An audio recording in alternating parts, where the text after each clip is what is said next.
This is the Greg Bedard Patriots Podcast with Nick Cattles. Everybody, welcome into the Greg Bedard Patriots Podcast, brought to you by FanDuel, the exclusive wagering partner of the CLNS Media Network. Sign up now at FanDuel.com/Boston, where your first MLB bet gets you 10 times your first bet amount in bonus bets up to $200. Look who we have here. Old stranger, old friend, Mike Giardi. Welcome to those that don't know and haven't heard the news. Mike Giardi is the newest employee of BostonSportsJournal.com. He is going to join the Patriots beat with me and is going to tag team it with me. And of course, this comes after the how do I coin this? Well, I used the word bullshit on Twitter at the time. That Mike Giardi, for no good reason, and certainly not because of the job that he did, because this stuff always goes on at NFL Network. They just churn and burn and don't care. He lost his job at the NFL Network and happened to be on the street. And as soon as that happened, I've been trying to figure out a way to make the math work at BSJ and get him over here, because I just have an enormous amount of respect for Mike and the job that he does and his football knowledge. I don't think people really understand how much football knowledge Mike has. Like, he kind of plays it off because, you know, he's been with Curran, and we all know Curran's this big personality, and you know, you don't want to ruffle his feathers or anything. I'm just kidding, Tom.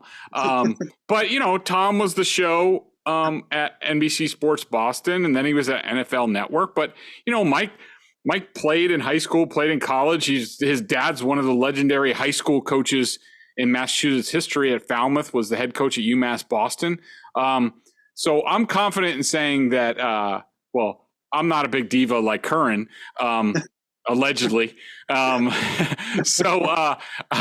see, Greg. We'll see. Yeah, we'll see. But I am confident that Mike's going to, in time, look, he's been on TV. He's been one of those pretty boys for a while. You know, one of those fancy boys on TV. He hasn't been down in the dirt with us ink-stained wretches in a while. But, you know, it's going to take him a little time to get his sea legs. But once he does, I know he's going to kill it.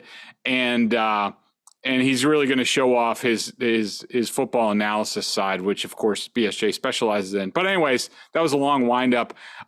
Welcome, Mike. How are things going? Pretty good, Greg.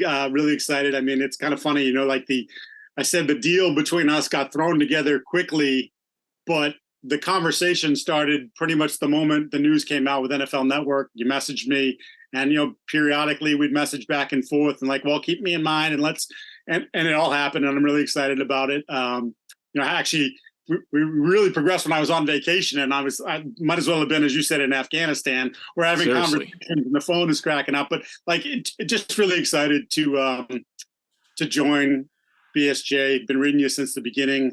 I'm definitely excited to, you know, show off a little bit more of that football muscle, flex a little bit more of that football muscle, and yeah, it'll be fun. There's no restrictions here as far as I can pick up from talking to you. And there may have been a few at my last place of employment. So sometimes I may have wanted to say or write things that I wisely chose not to during that period of time. And I think that I won't have those same concerns here going forward. Yeah, without question. And, you know, just so people know, like, sort of, you know, exactly how we're going to do things at BSJ is going to be sort of an evolving conversation. I mean, really, just in the past couple of days, you know, we got this done, and it's been a shotgun, you know, marriage, so to speak. But you know, we're just trying to get ready for training camp, and then, you know, really, it's about the season. I mean, training camp will be all over. We've both covered them before.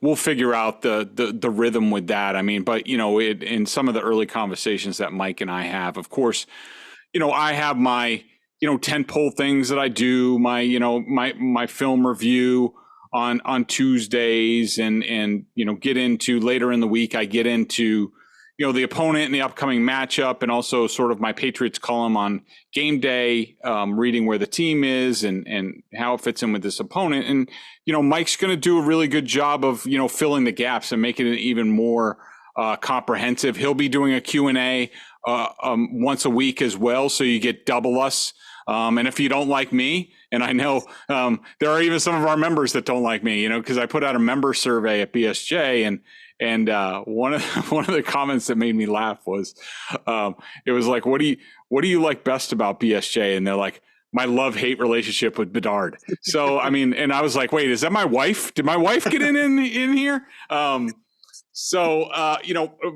Mike's gonna, because I tend to focus on the film, like in the immediate aftermath of games. Like I think Mike's going to be able to like give, some Monday reaction. And look, this is the way with all the writers at BSJ. Like I don't tell them what to do. I leave it up to them. Like, I might be thinking of writing something and texting Mike, and Mike might say, hey, I'm thinking of writing this, or I want to do this. Like, what do you think? And I'll be like, dude, just go for it. So I think, right now we don't have defined roles, but I think those very quickly will clear up. And the big thing is like, the people are going to get much more comprehensive coverage. And I think that both of us feel like, with our experience, with our knowledge of football, that as far as Patriots coverage goes, I think it's going to be hard to beat. And I think it's going to be, worth everybody's hard-earned money, which, we appreciate. And also I should take a chance to mention that, you podcast listeners out there who, aren't sure about going to BSJ and stuff like that. Now you have a chance to support us, and you get a little bit of a deal, $10 off the annual plan. Go there, use the coupon code BSJ Mike on the annual plan. And, if you don't like it, you don't like it, get out after a year, but we're pretty confident that everything that we're going to bring you is going to be pretty good. And we think you're going to like it. Greg, I like the idea too. You're talking about sort of filling in the gaps. And for, I don't even know how long, 15 years, I've sort of built up this network as you do. As you've been national, you've done all these different things, but I've built up this network of scouts and GMs and assistant GMs that I talk to on the regular. I was even talking to them for the 4 months that I was unemployed because I never planned on leaving. So, I wanted to stay involved as best I could and have those conversations. And the last 5 years, I didn't have a lot of places to put those things, like occasional tweet here or there, but that wasn't part of my role at the NFL Network. But it was something that I did before at NBC Sports Boston, where, they afforded me the space on the web to, hey, this is what I'm hearing about this position, or this is what I'm hearing about this move from these different GMs and scouts. And to be able to bring that back, I'm excited. I'm telling you right now, I have hours worth of conversations and notes written down from the last 4 months about things that the Patriots have done, things that have happened in the division that I haven't been able to put someplace. And now I can put them on BSJ, over the course of the spring and summer. We're summer now, summer and fall. And I'm thrilled for that. And I'm just thrilled to kind of roll up my sleeves and let's get into this. And I think we'll find a great rhythm. And I'm looking forward to kicking some ass. Yeah, I mean, I think I'm excited about that because Mike, in his role at NFL Network, he's had a lot more regular access to, especially, because it seemed like he covered a lot of the AFC East very intently, or at least the Northeast. And so, he has built up a lot of good contacts there, and that's invaluable stuff that, when I've been solely focused on the Patriots. And, I used to be a national writer, but that's, it's been a while now. And while I still have guys that I talk to, Mike has been there much more recently. And I think he's going to bring a unique perspective with that. I mean, people always love to hear, what do other teams in the AFC East think about the Patriots? Are they scared at all? What do they think about Billy O'Brien being back in, and, things like that. And Mike's going to have the answer to that, where, maybe I have one answer. Mike's going to have about 6. So definitely excited for that. So, all right, enough of that. And make sure you go over to bostonsportsjournal.com and join up. It'll be worth it. Trust me. So Pat's Camp, we are now on the eve of Pat's Camp, and right now in Medway, and Mike's in Millis. A lot of thunder and lightning, so hopefully this podcast goes through. We heard from Bill Belichick today, and I guess the things that stood out to me, Mike, Jack Jones, Bill had a chance to, he didn't have to come out and say, much, but, the tone, whatever, he could have sent a message to Jack through the media, by his reaction to the question about Jack Jones. And instead, I thought it was the opposite. I thought he was just like, oh, he'll be out there. Yeah. Nothing happened. The guy hasn't done anything wrong. It's not like he wasn't in trouble constantly in college. It wasn't like he was, in trouble with the team at the end of last season. And it's not like he just got arrested with 2 loaded handguns at Logan Airport. It's just like, oh yeah, whatever. Regular day. He's here. So, I mean, look, I knew Jack Jones was going to be out there, and we'll still have to see if Bill perhaps demotes him for the first few days of camp just to teach him a lesson and put his tail between his legs. But what did you think about Bill's comment on Jack Jones? Yeah, it's actually one of the answers, because as usual, Bill was not exactly effusive and didn't have a lot of energy. That was one of the answers I thought he had the most energy with, how quickly he answered the question. And look, it leads me to believe that they've done a lot of homework on this situation and they believe Jack's story. So maybe just mindless mistake, a bad one to make, obviously, bringing guns into an airport, but they feel comfortable with how this is all going to shake down. And that, all right, well, the league's monitoring this. Who knows how they're going to react? As we've seen over the course of time, they're not exactly consistent with the way they choose to mete out penalties. But I think their feeling is like, okay, Jack's going to be with us for a better part of the year, if not the entire year. So yeah, he should be out there. And let's, this is the other thing, Greg, they need him. He showed that he could be a good player in this league before he got hurt. And he's also cheap, which is something that they love down there. So good player who's cheap.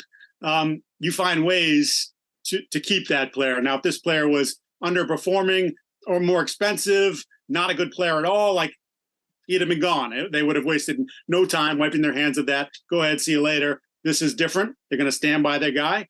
They need the player, quite frankly. So yeah, I'm not surprised. Let me play devil's advocate, because I think I also heard Felger talking about this today, and he said something similar along the lines of, well, they've already obviously done their due diligence and they don't think this is that big of a deal. I don't know if I believe that. I don't know whether I trust these guys, especially Bill Belichick, to do due diligence. I mean, yes, after Aaron Hernandez, we did hear and take responsibility and talk about how it's going to change how they evaluate people. But I think there's an equal chance that they have their head in the sand and it's just like, well, the legal course is going to run its course, which will probably take about a year at least, right, if it's not kicked before then. And I don't think they want to know. I mean, if you talk to people and they say that Jack Jones and guns, this is not a recent development, that this goes back to college as well. And for a lot of teams and a lot of players, there'd be a lot of concern and perhaps intervention on this. And maybe that's going on. I don't know. But I think, could they have done their due diligence and they don't think it's a big deal? Yeah. But I also think there's an equal chance that they're just skipping over that and just, hoping for the best because he is talented and they need him. And, they can't afford not to have him. So I don't know. Yeah, Greg, I'm not naive enough to think that doesn't happen in the league. Obviously, we see it all the time. There are, for lack of a better term, there are bad guys in every locker room. There are guys that have all kinds of issues, and the team will go out of their way to protect that player, cover those things up because the player is important to them on the field, and they'll try to do their best to make it work. The one thing I would say about the Patriots, if they are in fact turning a blind eye to this, kind of shame on them, because and Aaron Hernandez was an extreme circumstance here, but you lived through that. And there were some things that happened during that process and the way the team handled it that were not good. They don't want to talk about it. I don't, quite frankly, really want to talk about it anymore. What happened. But I would think based on that, then you got to be a little bit better about it. You should be a little bit smarter about it because you don't want to run down that same path again. And I'm not saying he's going there. I'm just saying we're talking about an escalation. And as you mentioned, a guy who has had a history of some trouble off the field. And a quick little column spoiler for tomorrow morning, I wrote a little bit about Jack Jones. there were teams that took him off his board, right? There were multiple NFL teams that said no, even though they realized this guy has the potential to be a good NFL player, but there was just too much in the background for them to say, yeah, we want this guy in our room. So Patriots decided they could handle it, and now they've already presented with a couple strikes with him. Obviously, not just this, but then how last year ended with him being on the team suspended list for, among other things, not wanting to show up on time for his knee rehab. Yeah, I could just, the one thing I think we can both agree on is that if things don't go well with Jack Jones off the field, I don't want to hear the Patriots crying like that we got duped like they did with Hernandez. Everyone has their eyes open now. Jack Jones had a slip up, at the very least, and how they react to this will shape this young man's career, not in total part, but in a small part. And, if it's just business as usual and he gets in trouble down the line, like, I don't want to hear any excuses from the team, because it's not valid. There should be none. Like you said, either they've cast a blind eye toward, or they did their research and feel good about their research here. But either way, we'll find out. Proof's going to be in the pudding. Other comments from Bill. Lawrence Guy reported. I don't think that's any big news. I mean, he held out during minicamp. A lot of guys do that when they're not happy with their contract. We'll have to see whether, he has a hold in. My groin's bothering me. Yeah, I can't practice today. That sort of thing. Yeah. I mean, that's possible. Bill didn't say much about DeAndre Hopkins, of course. He did call Aaron Rodgers a great player, but didn't comment much on that. I had a nice little back and forth with Bill about Trent Brown, just to get the training camp off on the right foot. And yes.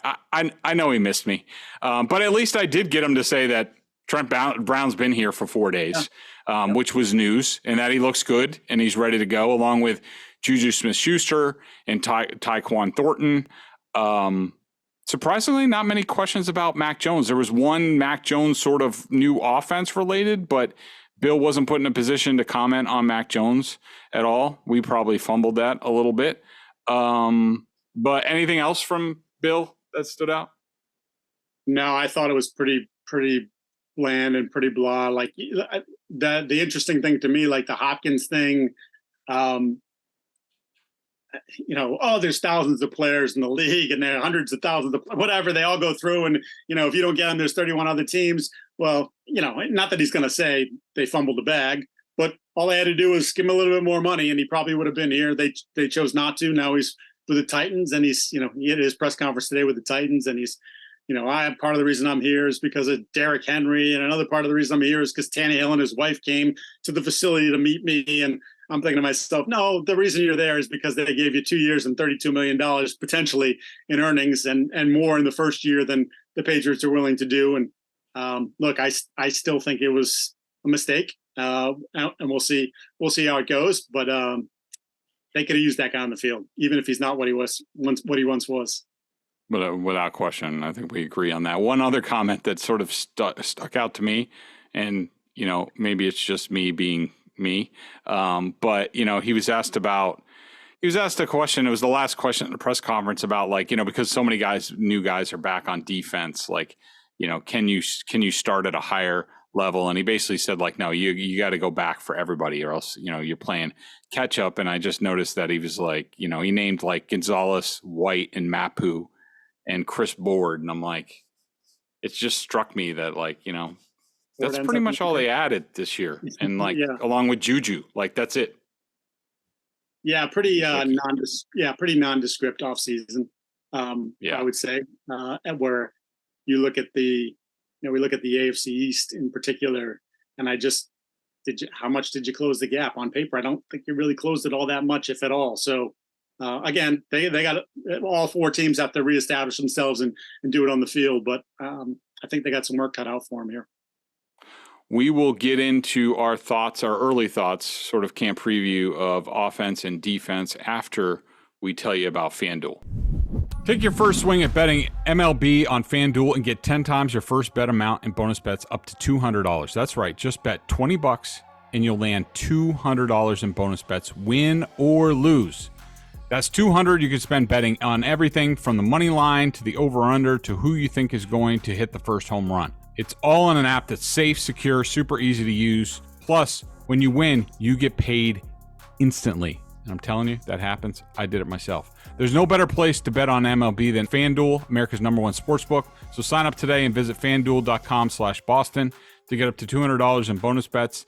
That's FanDuel.com/Boston. FanDuel, official partner of Major League Baseball.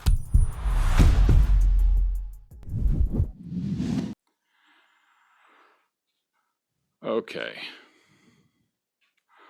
And we're back. So offense, Mike, let's start with the quarterback. Where do you think he is? Sort of my thoughts. I thought he had a good mini camp and off season. I don't think it was sensational. I don't think it was, 83% completion percentage good or anything like that. I think that said more about the level of competition and, not being in pads and stuff like that. But I think he's in a good place. I do think, for, relative to what they do, I think he has enough around him pending the offensive line, which we'll get into. But, I think Mac looked to be in a much better place, at least just on offense. He didn't want to seem to have much to do with Belichick during the offseason practices. We'll see if that changes. Maybe Bill gives him a big hug on the first day just to shut us up, which Bill has done in the past. But I think that Mac Jones, to me, looked like a guy who was super excited to be with a guy like Billy O'Brien. I think that some of the things we saw on the field, you could tell was the bones of the Patriots offense, but with an Alabama spread offense type flair, which is somewhat exciting if the Patriots have the horses to run that sort of thing. But where do you think Mac Jones is going into, year 3 after what happened last year? Where do you think he is mentally? And, I'll ask you, because I'm sure people have heard my thoughts on this. Do you think that there could be a competition with Bailey Zappi at some point? So I leave that door open for that, Greg, if only because of the way the first 5 weeks of the regular season shake out. There's some really difficult opponents in that opening stretch, I include the Saints in that bunch because Dennis Allen's defenses, they're very good. Obviously, in his rookie year, he struggled against them, although Jonnu Smith didn't help bang a couple balls to Saints defenders. But he always seems to come up with a good plan. So I look at that first 5 games and I say, there is some urgency here for him, not only because he's got to win Bill back, but I think there are some teammates that he has to win back as well, based on how last year went. Then there, of course, is the fan base. We heard the Zappi chants a number of times during the course of last year, which again is a far cry from where we were as a rookie, where people really thought hey, they got the next guy. They found the next guy. He might not be Pat Mahomes, but this is someone that they feel like they can win with.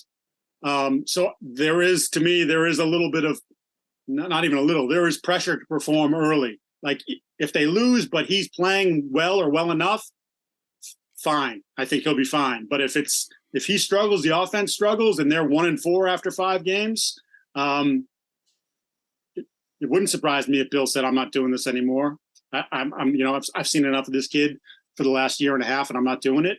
But to the mental side of where Mac's at, I think, and he told us a number of times last year, right? I want to be coached hard. I think at times he was coached hard last year, but he didn't feel like he was coached well. And now with having Bill O'Brien, it's someone he respects. It's someone who, he has a track record. It's someone where there is some shared history, whether we want to make too much out of, or people made too much out of him helping Bill learn the Alabama offense. But I'm just saying in general, they know the same people. They talk to the same people. There is a comfort level there. And I think Mac looks at Bill and says, much like Josh 2 years ago, he has answers to some of the things that I'm going to see that I didn't get last year from the coaching staff, that I didn't get from Joe, and I didn't get from Matt, and I'm going to get those from Bill. And I think he's looking forward to that. I think he wants all of it. And I spoiler again for my column tomorrow, but I've had so many people tell me he just put his head down and he grinded all off season. He worked like, I'm going to get back. Like, I'm going to prove everybody wrong. I'm going to get back to the guy that I believe I am, the guy that you thought I was before last year happened. And I think that's great. I love that sort of attitude. Like, even when in the offseason there was the talk about, well, is it going to be a real competition with Zappy heading into OTAs? Is it going to be a real competition? I was told he didn't care. He was totally unfazed by it. Like, bring it. If that's what they want to do it. I'll beat him out. That's how good I feel about myself. And that's how good I feel about the situation now, because I have a real coach that I respect alongside. Yeah. As far as the passing game goes, in general, like, to me, I think one of the biggest things is Juju Smith-Schuster has to hit the ground running. Like, he wasn't there, like, basically all off season, dealing with the knee. Apparently it's fine now, but like, you know, the Patriots made the decision to move on from Jacoby Myers, basically cheap out a little bit on Jacoby Myers, and which I think was the wrong thing to do. I mean, you know, we'll see.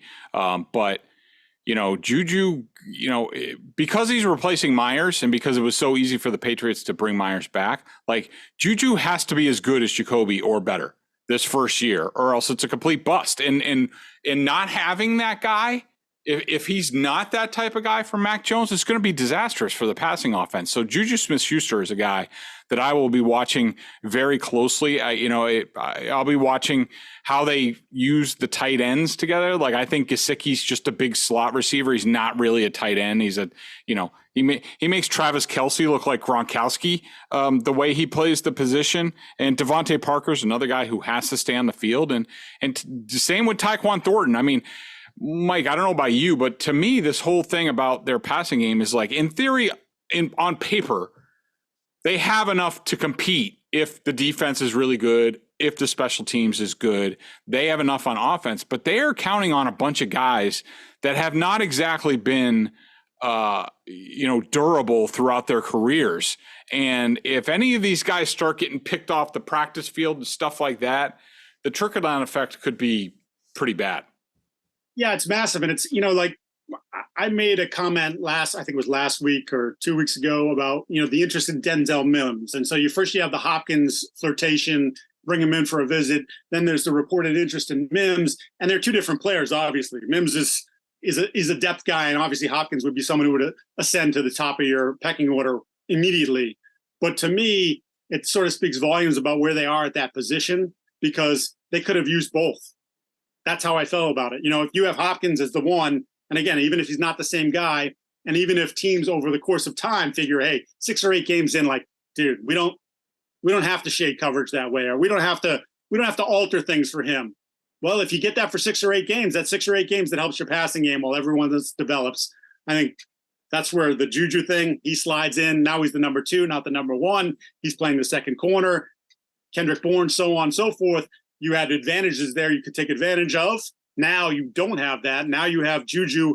It's clearly going to be someone that they're going to look at and say, well, if we can take that guy out of the game, we worried about Devontae Parker beating us? Are we worried about Kendrick Bourne beating us? And Tyquan, we don't know what Tyquan is yet. I say a million times, I think they have high hopes for him. We saw a couple flashes last year, both in the preseason before he hurt the clavicle, and then a couple times during the regular season. Well, we also saw a guy who was running the wrong routes in week 17. Now, he missed some time, so okay. But, by week 17, shouldn't you have most of this down? Do I have to see you run the wrong route 3 or 4 times when you're running 10 or 11 routes over the course of a game? That's a pretty high percentage. And that's got to, for me, that's another thing we'll be watching here in camp. Spacing, concepts. Are they making the right decisions out there? Is he advancing? Because he does have something that, they don't have, and that's just pure electric speed. And if he and Parker are sort of double teaming that outside position and you're getting production out of that, then yeah, there's enough here to be competitive. But boy, it's really, really thin. And again, they signed Jalen Hurd, and he's someone who's bounced around the league, but I like coming out of school. Maybe he can be a depth piece, but again, not someone that if you start picking off pieces that you say, oh yeah, we'll be fine. We'll just roll Jalen Hurd in there, or we'll be fine if you have to bump Kendrick up to a number 1 spot because of injuries. Like that's not how they're built. They need all those guys to be on the field. Yeah. I think we pretty much know the issues with the offensive line. I like the interior. I'm anticipating Cole Strange improving. I mean, at times he played well as a rookie, at times he was a rookie, and that's to be expected. So to me, it wasn't an indictment of him as a player or as a first-round pick, but he's got to take a step forward this year. He finally has a real offensive line coach. I mean, it didn't really last year. I mean, just Billy Yates is he was the assistant line coach to Matt Patricia last year, and Yates is okay, but he's not an upper echelon coach now. They have Adrian Clem. Well, they're paying him a lot of money. They should, have a good interior. We all know it's, Trent Brown. It looks like he's in shape. Bill says he's in shape. That's a big thing that's a huge thing. I think it's a huge thing for the whole team that if Trent Brown can go out there and play 17 games of a good left tackle, then you can deal with right tackle. You can figure that out. You can give help no matter, who it is. But let's go into, a couple superlatives, so to speak, for the offense. Mike, give me a guy on offense that you think, will surprise. I think Strong has a chance.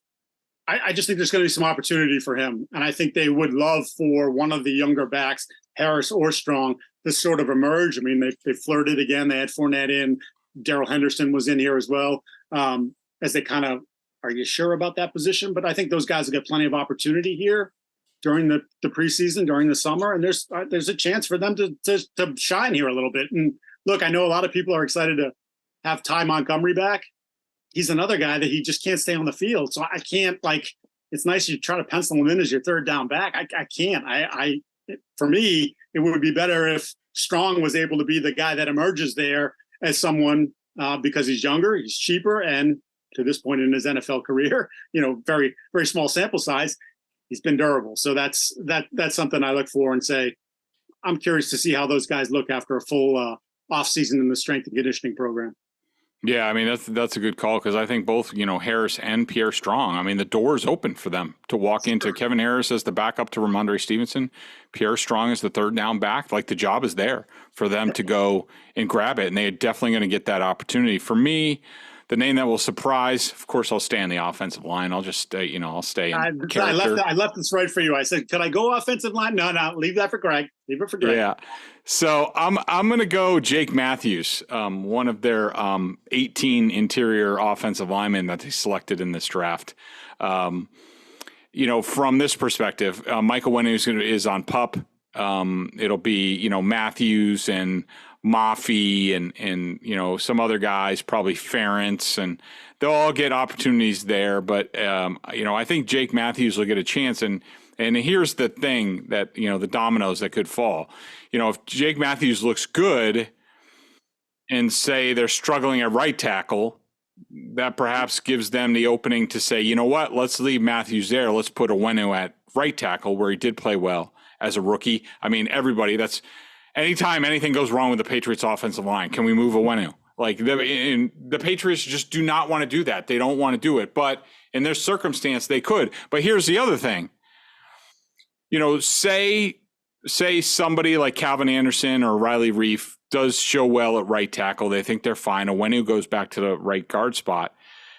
If Jake Matthews proves himself and they like what they see, I don't rule out the possibility that they would trade David Andrews, sort of like Logan Mankins type deal, if they think the rookie is ready. I mean, I really think center is his best position anyways. But, while I don't think that's going to happen, funnier things have happened with this team. And so I think that's possible. Mike, give me one name that will disappoint on offense. Devontae Parker got his contract, even though it's sort of a reduction in number, if you will.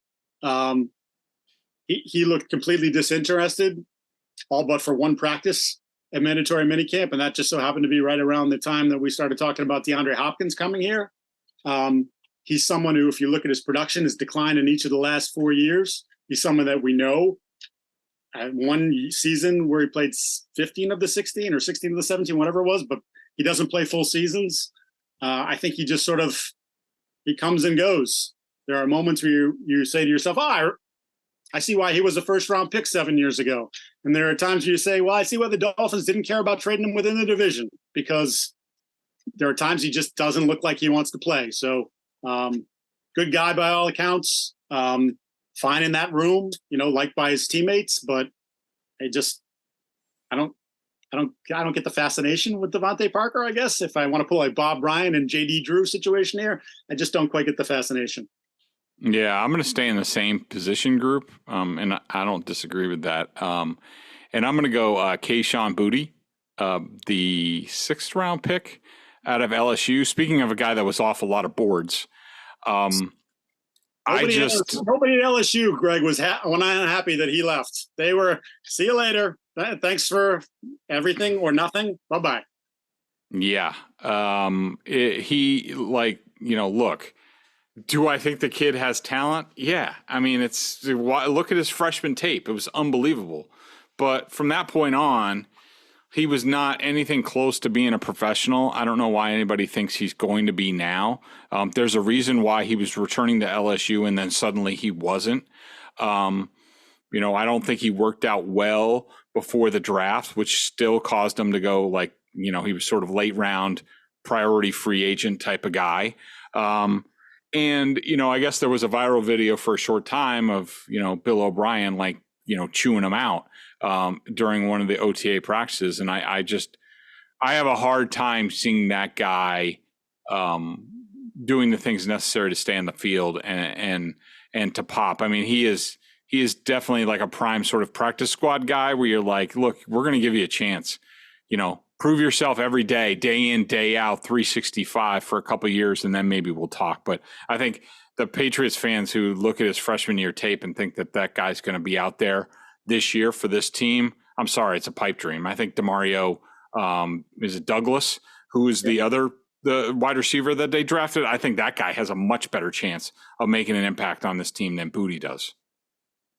Well, and it's interesting too, because if you go from the OTAs and mandatory minicamp, Cunningham / quarterback, now receiver, you saw some signs of life there. He's another sort of intriguing guy that actually, when I sort of throw them all together, I'm curious to see about Cunningham's development. They've had some success with players like that. Obviously, Julian Edelman is one of them, but they've had some players that they've sort of altered positions or messed around with for a little bit and gotten some production out of. And he's a terrific athlete. He's a confident kid. Making a switch to wide receiver, it's not going to be easy, but he's someone that I could see back half of the year after some time on the practice squad. You need a roster spot. Maybe he can come up and give you a little something. I think he's someone I'm gonna sort of enjoy watching here during training camp and see if he can make any headway in that wide receiver room. On defense, to me, we'll go through the 3 units real quick, but for me, the guys that I think this team, they need to pop, Christian Barmore, number 1, because he's immensely talented. And even when he finally got out there last year, he did a really good job. Keon White, it would be nice to see him show why he's a 2nd round pick. And, because right now it looks like he's not going to get much time, but that's where training camp is, to change people's minds and preseason games. And if he pops, maybe all of a sudden Dietrich Wise is now a veteran backup type of thing. I mean, I think we know what we're going to get out of Judon. Uche, I expect to do the same thing. He's in a contract year. I don't think anybody else is really, Gotchow's the same thing. We know what we're going to get. I don't really think they have much talent, elsewhere in that group. Linebackers sort of the same, depending on, how the safeties come out. And is Mapu more of a linebacker or is he more of a safety? And, we'll have to see on that. And, in the secondary, all eyes on who's going to replace Devin McCourty, somebody's got to be the guy when it's 3rd and 10 against Josh Allen that's in the middle of the field. I mean, they could talk about disguising and they don't know who's going to be where and all that stuff, but that's a bunch of bull crap. When you're facing, you could talk about all that stuff all you want, but when you're staring down the barrel of Josh Allen, somebody better be back there doing the job, or else you're going to be giving up 60-yard touchdowns. And, I guess, Jalen Mills, I don't think Adrian Phillips was fast enough for that, even though he has the head for it. But, those are the things. And of course, Christian Gonzalez, the number one pick. Is he going to look the part? Is he going to look the part when they put pads on? Because the physical nature of the position is what a lot of people have questions on. To me, those are the big things for me on defense. What about you, Mike? Yeah, I'm really curious about the McCourty thing. Someone asked me the other day, like, did they do enough to replace Devin? I'm like, no. And even if they had tried to replace Devin, I'm not sure that you could replace Devin just because of the institutional knowledge that he had, the trust that they had in him. Like, I mean, we're not just talking about setting up the secondary. At times, he's setting up the entire defense. So you're losing so much brain power there. And even though he wasn't what he once was, if you noticed, not a lot of times that people get behind him in the secondary. Like, he played his angles well. He was able to cover up for maybe that half a step that he lost. So again, maybe not the same player, but if he'd come back, I think they would have been happy. And I think I would have been like, all right, well, like, he's not what he was, but he's still plenty good enough to get them where they need to be. And I think you saw that for a better part of last year. So it's probably not going to be one guy. It's probably going to be, could it be Bledsoe if he has a good week of practice? Could it be, is it Mills? Is it, I don't know, but it wouldn't surprise me if that's a bit of a revolving door early in the season. I mean, I think they'll eventually have to settle on someone. I'm just not sure who that someone is. I didn't hate the idea of maybe moving John Jones back there. But again, when you start to look at the corner depth and whether Jack Jones, again, we don't know how that's totally going to play out. Is Gonzalez ready to go from jump? That's important. I think he needs to be. I think he needs to be, whether it's right away or pretty close to right away. I think they need that guy because I think it just, if you're basing it on the skill set that he brings to the table, and all of a sudden he's on one side, Jack's on the other, and you can move John or have Marcus Jones on the inside, like that makes your corner room, at least in terms of that front line, pretty good. So I think they need that. And I'm just curious how that plays. I think the other thing, we haven't really talked about him, and we were talking about him a lot at the end of last year, is Marcus Jones. Where does he fit? He still sees himself as a corner. I think we saw last year he can be pretty dynamic with the ball in his hands, which sort of goes back to what he did at Houston as well. Well, he took that to the National Football League, and the few times that he got a chance to touch it, he did well with it. I think that maybe if you're comfortable with Gonzalez, Jack Jones, and John Jones as your three DBs, as your three corners, maybe that gives Marcus a chance to get a little more offensive time and more play time. I'm really curious to see how that goes here during the summer. I'm not sure that they're necessarily going to show us a lot, but I bet you they have an idea of what they want to do with Marcus, and I'm just not sure what that is yet. But he's someone that I think he's really talented, and I'm just curious if they can maximize that talent in whatever role it may be. Defensive surprise guy for me, I'm going to go with, not that this is going to be a surprise, but somebody who, impresses. I think Jabril Peppers, he got off to a slow start, with training camp, coming back from the knee injury.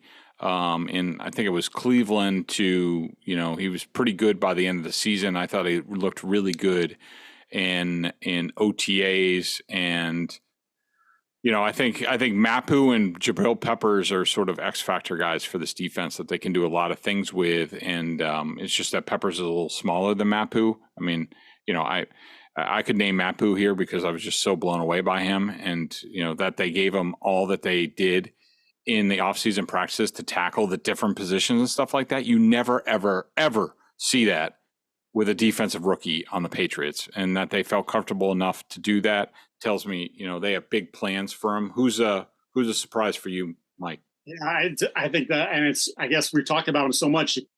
Is Mapu a surprise now based on all the conversations we've had about him since we saw him in OTAs and how they utilized him? I was thinking about, as you were saying, like, we haven't seen anybody get that much as a rookie, like the different positions. And it's true. I can't think of anybody that I'm like, oh my God, they're here and there. But I do remember J.C. Jackson's first year. And it was beginning of training camp. It was late OTAs and then beginning of training camp. And he was out there with the ones. And you're like, this guy. And then Jason McCourty was sidelined a little bit. So there was some, I think we were even talking at the time, like, would they cut Jason McCourty after they traded him? Obviously ended up being here for 3 years. But that's the last guy I can think of that, like, was almost right away sort of force fed into a position. And you're like, okay, clearly they have bigger ideas for this player than any of us thought at the time. And I mean, they pretty much declared that they have bigger plans for Mapu from jump this spring. So I'm curious as to where they line up. Do they give him multiple spots, or do they, after looking at what they saw in the spring, do they say, hey, we're gonna play a linebacker or whatever, pick a spot, let's do that, and then maybe as the year goes on, we start to give you more responsibility. But you're right that it's very rare for them to do what they did with a player like him, a young player like him in the spring. The guy who I think is going to disappoint is Jalen Mills. I just think that, like, not that I'm down on the player, even though I'm not extremely high on the player, but I just think the position that he's in, like, there's not really a spot for him at cornerback anymore with Gonzalez and Jay Jones and Jack Jones and Marcus Jones. So he's not really wanted there. And then, back to safety, he has done some of that, but, like, I don't know. It just seems like to me it could be a situation where he gets a little bit lost in the weeds. And I think, it wouldn't surprise me if we're talking like early in the season, like how much of a fumble, like we missed it. Like we didn't talk about it enough about, the whole replacing Devin thing, especially in the passing game. Like I don't care about the running game. I don't care along the line of scrimmage. I mean, they have enough of those guys and they do fine, but I'm talking about like, 3rd and 10 against Josh Allen, against Joe Burrow, against Patrick Mahomes. I mean, guys that they're going to play, Jalen Hurts in the first game, Tua, like, they better be solid in the back end against a lot of the teams on their schedule, especially the first 8 games, or like, it could get embarrassing. So, what they do with Mills, they gotta bring him along well. If he's going to be the guy, which it seems like he will be the guy, he has the most traits to do that. Again, Devin was a cornerback turned safety, because Devin couldn't play man-to-man, so they moved him to safety. Mills is sort of the same thing, not a great man corner, more of a zone corner. Maybe that translates to free safety, but I have a feeling like I don't think they've invested enough time into that, and I think it's going to show and he's going to struggle. What about you, Mike? Yeah, I think if we're having this conversation 6 to 8 weeks from now, we should 12 weeks from now, we should bop this podcast back out there, because I think you and I both have reservations about how they attack that position. And Mills is a great choice here because, not to just agree, but I do. I think I didn't like him when he came over, and the idea was he was going to play corner. I was like, he doesn't run well enough to play corner, and he did fine. Like you said, he wasn't this huge a liability out there, but also like, yeah, you didn't want to play a ton of man with him because that's not what he does well. We remember the CD Lamb crossing pattern against Dallas in Mac's rookie year a couple years ago. Mills trailing, just like can't even stay on the field with him. But now I wonder, okay, you're going to play center field. Do you have the range to be able to go from corner to corner and make the sorts of plays that Devin did, or prevent the sort of plays? Maybe he didn't make a ton of plays, but prevent some of the plays that Devin did. And I don't think he runs as well as Devin did even last year when Devin wasn't running as well as he did. So I think that's someone that absolutely will watch. And there's that whole chess game too. Like if you think about some of the Patriots' best plans, what they did to Mahomes a couple times, especially first half of the AFC Championship game when that team was rolling and they didn't score a touchdown in the first half. Who was central in all that? It was Devin. Like maybe again, not making all the plays, but the guy that was helping to disguise, the guy who was helping to line it up, the guy that was providing support over the top on guys like Tyreek Hill. It was Devin. Bill likes to put a lot of faith and responsibility in safeties. I'm curious as to whether or not Jalen can handle all that. That's a great point by you, because I think one of the underrated great talents of Devin McCourty that doesn't, really get talked about except by, football people is his ability to line up in one place, say like, showing, cover 2 shell and being sort of like a wide safety. And then all of a sudden sprinting back and being, the top of cover 3 and the single high safety and those sort of things early on in his career when they had other options as safety, his ability to play robber, like his ability to quickly go from one place to another at the speed of an NFL game, to me was wholly underrated. And I don't think they have anybody on their roster that can do that right now. And so that's going to hurt their disguise. So think about what they did against the Rams in the Super Bowl, right? And it was Jared Goff, and they were supremely confident about what they could do to Goff. But like the amount of disguise that they presented in that game, like Goff, if they had Mike Goff in that game, I think he might have said, I'm seeing ghosts as well. We had the famous Sam Darnold one, but I think Goff saw some things that he didn't expect to see in that game as well. Yeah, great point. All right, Mike, we get going tomorrow. It's no turning back now. You're locked in. I'm not letting you go. You can't get out until at least mid-February, so you better be ready. I'm ready. Let's do this thing. Hey, and do we quickly want to mention Crazy Day in Boston sports? Because you and I right. Jaylen Brown with the richest contract in NBA history, which is he worth it? No, but is that what they get paid now? Yes, someone will exceed that in whatever in the next 6 months' time. And then of course Bergeron, which is the one that I think really hits home for a lot of people. Just a tremendous Bruin. Maybe not the greatest Bruin, but in the conversation, in the top, 5 or so. And just someone who you could consistently trust for almost 2 decades now. That's a massive hole in their lineup. Even if, again, he wasn't the same player that he was, he's still pretty damn good.